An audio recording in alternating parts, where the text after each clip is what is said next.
Kita lanjut ke syarat-syarat sah salat. Syarat sah salat. Apa itu syarat? Gampangnya kalau retorika kita, perkara yang harus ada dalam suatu ritual ibadah, tapi bukan bagian dari ritual. Kalau rukun, perkara yang harus ada dalam satu ritual ibadah dan bagian dari ritualnya, itu rukun. Kalaupun nggak disebut ritual, ya bagian perkara yang harus ada dalam suatu hal bukan bagian darinya, itu syarat. Kalau bagian darinya disebut sebagai rukun. Contohnya salat, rukunnya berdiri, baca surat Al-Fatihah, ada takbirnya nanti, ruku, sujud, bagian dari ritual. Itu namanya rukun. Nah, sedangkan syarat harus ada tapi bukan bagian dari sholat. Harus ada cuma ini. Disebut sebagai syarat. Nah, syarat kan ada syarat wajib, sudah kita jelaskan siapa-siapa saja yang wajib sholat. Syarat-syaratnya ini kalau sudah terkumpul syaratnya wajib sholat. Nah, ini syarat sah. Apa syarat sah dalam sholat? Nah, yang pertama adalah taharah, bersuci. Bersuci ini ijma' ulama, istidlalan bil Qur'ani wa sunnah, dengan berdalil dari Quran dan sunnah bahwasanya orang yang mau sholat harus bersuci. Allah Subhanahu wa taala firmankan, ya ayyuhalladzina amanu idza qumtum ilas salati faghsilu wujuhakum wa aydiyakum ilal marafiq ila akhiril ayah. Ada wa in kuntum junuban, kalau dalam kondisi junub disuruh fattahharu, maka bersucilah. Dalam hadis bagaimana Nabi sallallahu alaihi wasallam sabdakan, la tuqbalu salatun bighairi tahur. Salat tidak diterima jika tidak didahului dengan bersuci. Bersuci ini mencakup bersuci dari hadas dan bersuci dari najis. Bersuci dari najis ini mencakup najis di badan, najis di pakaian, dan najis di tempat sholat. Harus steril, suci dari najis. Baik, taharatul badan, bersuci untuk badan. Dalilnya apa? Hadis Bukhari Muslim, Rasulullah Shallallahu Alaihi Wasallam lewat di dua kuburan. Rasul sabdakan, ini keduanya disiksa oleh para malaikat. Beliau jelaskan sebabnya. Amma ahaduhuma fakana la yastabri'u minal baul. Salah satunya tidak mau cebok, habis pipis tidak mau cebok. Padahal muslim, pipis nggak mau cebok. Setelah itu mungkin berwudu, sholatnya diterima? Nggak keterima. Kalau sholatnya nggak keterima, berarti seolah-olah sudah sholat atau belum? Belum. Makanya disiksa di kuburan. Wal'iyadzubillah lana walidurriyatina jami'an. Faham ya?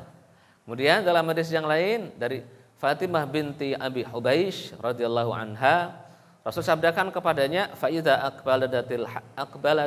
aqbalatil haidatu fatrukis shalah, fa idza dhahaba qadruha faghsili 'ankid dama wa shalli. Hadis Bukhari Muslim. Ini beliau terkena istihadah, kata baginda Nabi, kalau haidnya sudah berlalu ya sholat. Kalau haidnya sudah berlalu berarti itu istihadah. Setelah itu maka cucilah darahmu. Sebelum sholat ya disuruh bersuci dulu baru sholat. Nah, di sini berarti menunjukkan badan juga harus suci dari najis. Nah, kemudian adapun bersuci untuk pakaian dan yang dikenakan, Allah Subhanahu wa taala firmankan, wasiyabaka fatahhir, maka pakaianmu sucikanlah. Ini tafsir dengan menafsirkan pakaian sholat pasti masuk, wasiyabaka fatahhir. Karena dalam selain sholat nggak masalah kita pakai pakaian yang najis itu nggak masalah. Di lain waktu sholat.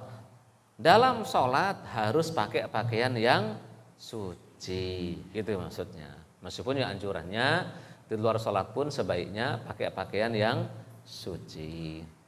Baik, terus kemudian dalam hadis sahih juga Rasulullah SAW sholat mengenakan sendal. Para sahabat juga sholat dalam posisi pakai sendal masih itu. Di sholat dengan pakai sendal. Di tengah-tengah sholat Rasul ngelepas sendal, dilepas sendalnya. Seluruh sahabat juga ngelepas sendal di tengah-tengah sholat. Selesai sholat baginda Nabi bertanya, kenapa ikut ngelepas sendal? Kata para sahabat, ya kami lihat engkau ngelepas sendal, kami kira itu yang diperintahkan.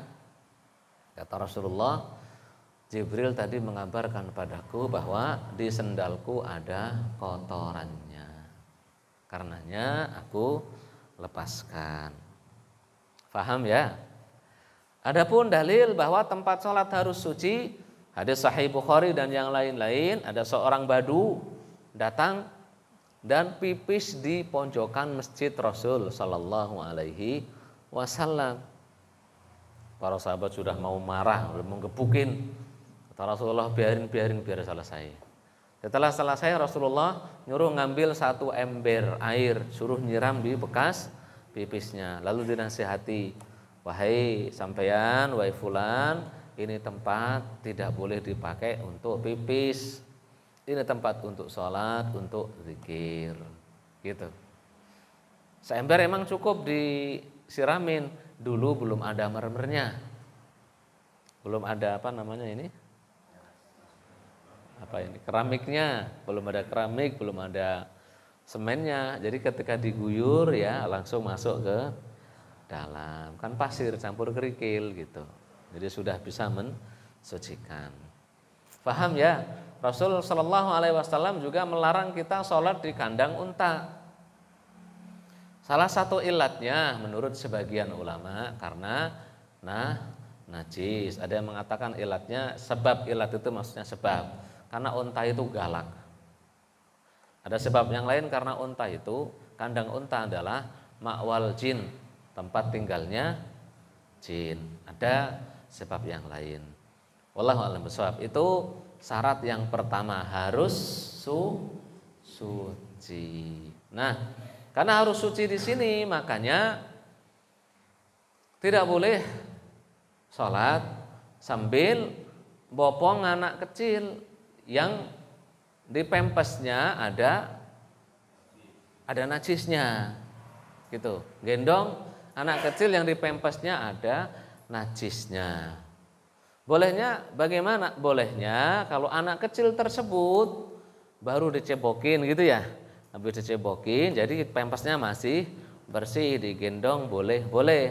Rasul Shallallahu Alaihi Wasallam juga pernah menggendong cucunya sambil sholat, yang bernama Umamah, digendong. Nah sekarang kalau anaknya pipis, BAB di dalam pempes itu sholat sambil gendong najis, nggak bisa dikiaskan dengan najis yang di perut. Kalau najis yang di perut belum keluar, belum dihukumi najis. Yang sudah keluar di pempes itu sudah keluar, hukumnya sudah najis. Paham ya? Nah, wal'iyadzubillah la samahallahu lana wa lidzurriyyatina jami'an. Bagaimana kalau orang yang sakit? Kan ada sakit yang itunya ditaruh ya, kotorannya gitu, ditaruh di wadah khusus gitu, dibawa kemana-mana. Ini darurat, bagian dari fattaqullaha tata'tum, bertakwalah pada Allah semampu kalian. Karena ada yang pipis, BAB-nya akramakumullah jami'an, nasallallahu wa jami'an salamah wal afiyah. Itu bawa kemana-mana itu, pipisnya ya langsung keluar di situ, pupnya juga langsung keluar di situ, BAB-nya. Yaitu sholat sebisanya, karena kewajiban sholat itu tidak gugur selama masih ada akalnya. Disuruh sholat sebisanya. Wallahu a'lam bishawab. Faham ya? Nah, bagaimana dengan orang yang istihadah, salisil baul? Ini pengecualian sama kayak tadi. Salisil baul itu orang-orang yang terkena penyakit pipisnya terus-menerus. Seperti orang istihadah, darahnya keluar terus-menerus, bukan darah haid. Nah, orang yang terkena istihadah, dikira-kira haidnya berapa? Kalau sudah selesai haidnya, dia mandi. Mandi seperti mandi suci. Setelah itu, setiap kali mau sholat, ganti pampersnya, dibersihkan darahnya. Kalau pipis bersihkan pampersnya, terus kemudian ganti pampers yang baru, berwudu, sholat. Setiap mau sholat wajib bersuci, ganti pampers dan berwudu, enggak wajib mandi lagi. Mandi mah yang tadi selesai haid saja mandinya. Seperti itu. Wallahu a'lam bishawab. Faham ya? Faham? Baik. Di tengah-tengah sholat ada nyamuk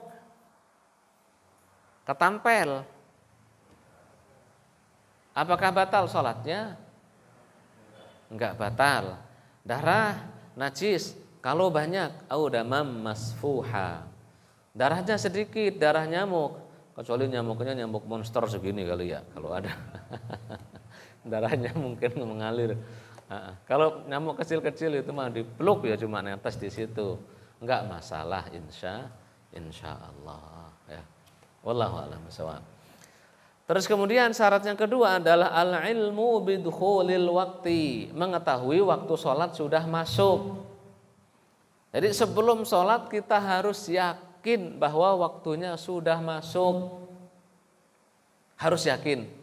Yakinnya dengan cara bagaimana? Ya melihat sendiri atau dari kabar. Kabarnya kabar dari orang lain dengan mendengar azan gitu. Selama masjidnya memang masjid yang benar, kadang ada masjid itu muadzinnya muwaffal. Suka teledor. Belum waktunya azan sudah azan. Kadang-kadang ada seperti itu. Kalau nemu masjid yang model itu muadzinnya, jangan jadikan patokan sebagai sholat dan buka. Bisa jadi itu muadzin muwaffal. Makanya enggak boleh sebenarnya. Orang sudah suka lupa, jangan jadi muadzin. Muadzin selayaknya tahu kapan waktu sholat ini sudah masuk baru azan. Kalau belum ya jangan hanya patokan pada jam aja. Jamnya sudah waktu sholat, belum ada yang azan, main azan saja. Ternyata jamnya lagi konslet. Mending azannya azan duhur. Kalau azan maghrib orang pada buka itu. Iya kan? Jadi dilihat, kita juga selayaknya berhati-hati. Dengar azan, dicek sendiri, cek jam kita benar atau enggak gitu, waktunya benar atau enggak gitu. Memastikan waktu sholatnya sudah masuk. Karena Allah firmankan, innas sholata kanat 'alal mu'minina kitaban mawquta. Sholat itu diwajibkan kepada orang beriman dalam waktu yang sudah ditentukan. Ada waktunya masing-masing. Yang kemarin sudah kita jelaskan. Faham ya? Boleh tidak mengikuti takwim. Kalender hisab itu sudah ditentukan kan? Di kalender biasanya sudah ada waktu sholat. Departemen Agama biasanya sudah merilis. Ada. Bahkan di HP-HP juga semuanya ada. Enaknya pakai yang dari Departemen Agama tertulis saja, yang tidak mengandalkan baterai. Karena kalau aplikasi kita kadang pas lagi error HP-nya mungkin bisa jadi. Cuma kalau yang ditulis itu kan ada dari tanggal sekian sampai sekian, waktunya sekian gitu ya, ada ya. Tanggal sekian sampai sekian, jam sekian. Boleh atau tidak? Boleh. Kenapa? Sebab Allah Subhanahu wa taala mengaitkan waktu sholat itu dengan apa? Matahari. Waktu sholat subuh terbit fajar. Fajar itu kan ya aktivitas matahari lah, sebagai efek dari aktivitas bumi dan matahari lah intinya kan gitu. Cahaya matahari. Sampai kapan? Sampai matahari terbit. Nah, zuhur kapan zuhur? Kalau matahari sudah tergelincir ke arah barat. Asar kapan? Matahari lagi. Kalau bayangan satu benda sudah sama dengan bendanya. Maghrib matahari tenggelam. Isya kalau mega itu kan mendung yang berwarna jingga kemerahan itu sudah hilang. Itu kan efek dari cahaya matahari. Nah, hitungan hisab untuk sholat itu menggunakan matahari, dihitung detil, urut, runut. Boleh dipakai? Boleh. Lah kenapa tidak pakai hisab ketika puasa? Beda lagi kasusnya gitu loh. Kasusnya untuk puasa, Rasul sabdakan sumu liru yatihi wa aftiru liru yatihi. Berpuasalah karena kalian melihat anak bulan hilal. Kalau sholat lihatnya matahari. Untuk puasa, untuk haji disuruh lihatnya bulan. Jadi ya kita porsikan sesuai porsi masing-masing. Kita bersikap sesuai porsi masing-masing. Jadi jangan ada bahasa, giliran sholat aja pakai hisab, puasa nggak mau. Lah memang seperti itu yang dianjurkan oleh baginda Nabi Shallallahu Alaihi Wasallam. Mudeng ya. Wallahu a'lam bishawab. Terus kemudian yang ketiga adalah satrul aurah, menutup aurat. Aurat itu lemah, secara bahasa artinya lemah atau malu. Disebut aurat karena kalau tersingkap malu, titik kelemahan gitu. Nah kemudian aurat dalam istilahnya mazhab Syafi'i yutlaqu ala maknayain. Mazhab Syafi'i mendefinisikan aurat itu ada dua definisi. Yang pertama, ma yajibu satruhu fis shalah. Yang kedua, ma la yajuzun nadharu ilaihi. Jadi aurat itu ada dua definisi. Yang pertama adalah bagian tubuh, area tubuh yang wajib ditutupi di dalam sholat atau di luar sholat. Kaitannya dengan tutup menutup, kaitannya dengan pakaian. Yang kedua adalah area tubuh, bagian tubuh yang tidak boleh dilihat oleh lawan jenis atau yang tidak boleh dilihat di lawan jenis gitu maksudnya. Itu makna kedua. Ya di sini kadang ada kerancuan kalau tidak dibedakan. Kalau menurut ulama-ulama yang lain, aurat itu maksudnya yang wajib ditutupi di dalam dan di luar salat. Gitu. Makanya hukum nazar nanti dibahasnya ketika membahas pernikahan biasanya gitu. Di bab pernikahan ada ahkamun nazar asy-syar'i. Hukum melihat secara syar'i, melihat makhtubah, perempuan yang mau dinikahi, melihat perempuan yang dipinang, itu ada hukumnya sendiri. Nah, di mazhab Syafi'i aurat itu yutlaqu ala maknayain. Dimaksudkan dua hal. Nah, kemudian batasan aurat dalam salat. Batasan aurat dalam salat untuk laki-laki ma baina surrati war rukbah. Fayajibu an la yabdu syai'un minhu fis shalah. Jadi dalam salat untuk laki-laki batasannya adalah antara pusar dan lutut. Pusar tidak termasuk aurat, tidak. Lutut tidak termasuk aurat, tidak. Tapi ma la yatimul wajibu illa bihi fahuwa wajib. Kita tidak mungkin menutupi aurat tanpa menutup pusar. Karena batasnya kan pusar. Kalau ke bawah dikit pasti auratnya tersingkap. Karenanya kalau pakai celana, kalau pengen OT-OT itu kalau bahasa kami nunjukin dada gitu loh. OT-OT. Enggak tahu kalau bahasa sini OT-OT itu makanan ya. Kalau pengen Pak Haji Mukorobi nunjukin dada gitu, buka dada, usahakan pusarnya ketutup. Nah, lututnya juga ketutup karena kita tidak mungkin menutup aurat secara sempurna tanpa menutup pusar dan lutut ini. Jadi kalau mau pakai celana pendek, ya usahakan celana pendek yang menutup lutut. Mudeng ya? Insyaallah paham ya. Tapi ingat, ini fikih, ini hukum. Bedakan dengan etika.